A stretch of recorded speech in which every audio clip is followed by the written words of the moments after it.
Manual of architecture practice के बारे में एक मैं बातचीत सुन रहा था, थोड़ा सा हिस्सा आप भी सुनिए, बड़ा इंटरेस्टिंग है। Sandeep has given. When you get admitted in hospital, going for an operation, you have to sign a declaration, consent form, whatever. That's also not mandatory. Answering in short to what Vivek has asked, not everything in the manual can become a regulation. We are trying, like there's a minimum standards of professional practice, 1989. We are going to amend that, and some part of this will be in that regulation. But like fees and so many other things will not be a part of regulation. So my question is, what part of this manual can become a regulation? Because we are all interested in that. Everything else is subjective. I want to follow that. I hire an architect who's just being paid 20,000, 70,000, whatever. So the fees manual will change because your man-hour calculation will change depending on what kind of people you have. So I'm very happy that you've done city-wise and all of that indexes have been taken into account. But what we are looking at and looking for from the council, and the real support will come when there is a regulatory document which I can present to my client to whatever competitions are held. Today we all know that even the competitions where the government bodies themselves do not honor the fee prescribed by a council. So where we don't have any teeth at all.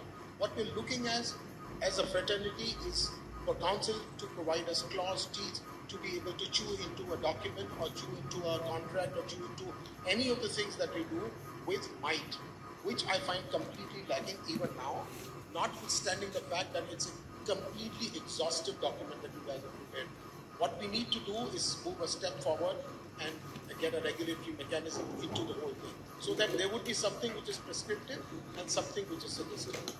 Yes, we are. The next step is to do that and try to convert it into a legal document to be presented to the ministry to convert it into regulations. So what can be done, what cannot be done is not a very easy process, nor I want to commit at the moment because there are a lot of legalities involved and a lot of administrative issues involved at that, but most of it we are trying to convert it into regulations. But what we're trying to do and tell you guys is that regulations come from within, not from outside. Fraternity as a whole have to understand that the regulations and the guidelines, everything has to come from within. We have to walk the path of truth.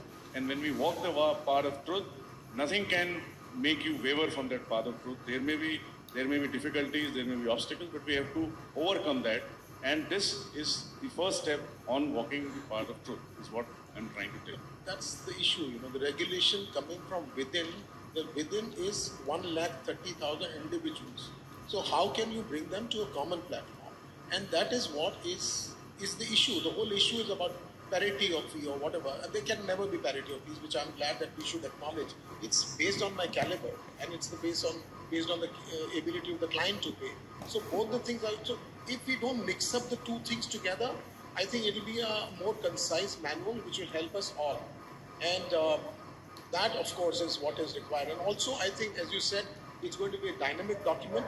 If it's going to be steered by new set of people, then also it wouldn't help, because new set of people have their own idea. They will come out, change the basic intent of this document.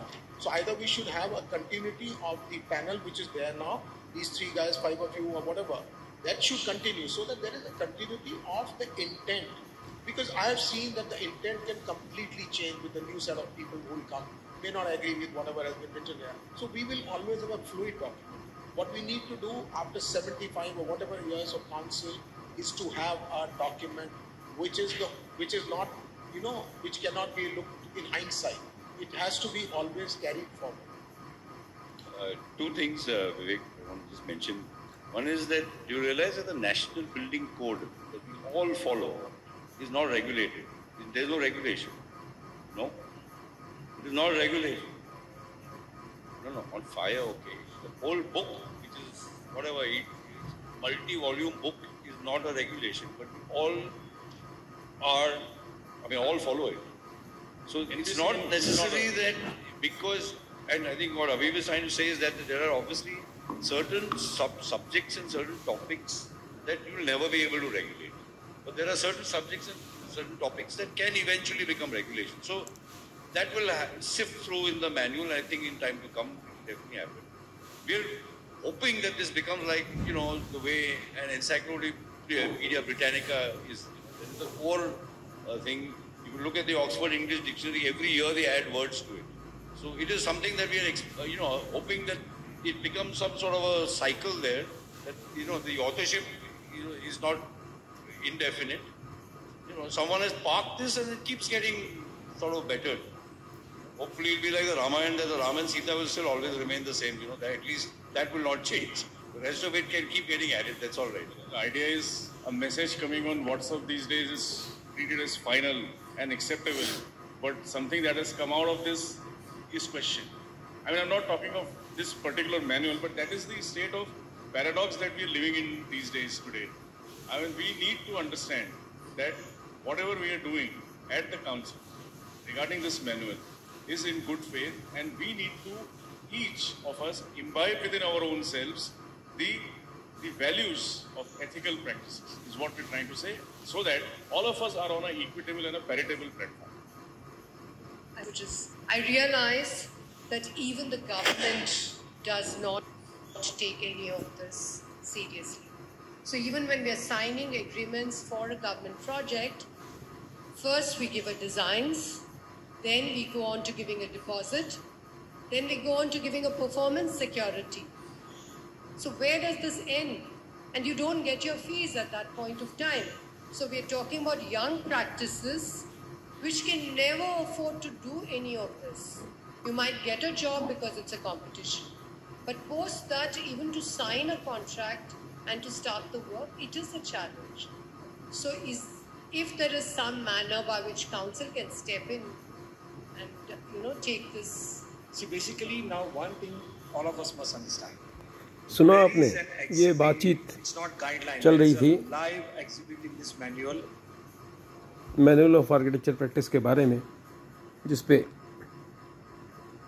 Practising architect को ये शंका थी कि भाई जब ये रिकमेंडरी है इसकी नेचर और मैंडेटरी नहीं है, तो ना तो इस मैनुअल में बताई गई बातों को सरकार मानती है, ना कोई प्राइवेट क्लाइंट इसको मानेगा, तो औचित्य क्या है। और काउंसिल की तरफ से जब तक आर्किटेक्ट्स को सपोर्ट नहीं हो, जगह जगह टेंडर इनवाइट किए जा रहे हैं, जगह जगह फीस मांगी जा रही है, जगह जगह अर्नेस्ट मनी मांगी जा रही है, तो चिंता का कौन जवाब देगा। इसके लिए काउंसिल ऑफ आर्किटेक्चर की क्या नीतियां हैं, इसके उत्तर हम आज भी खोज रहे हैं।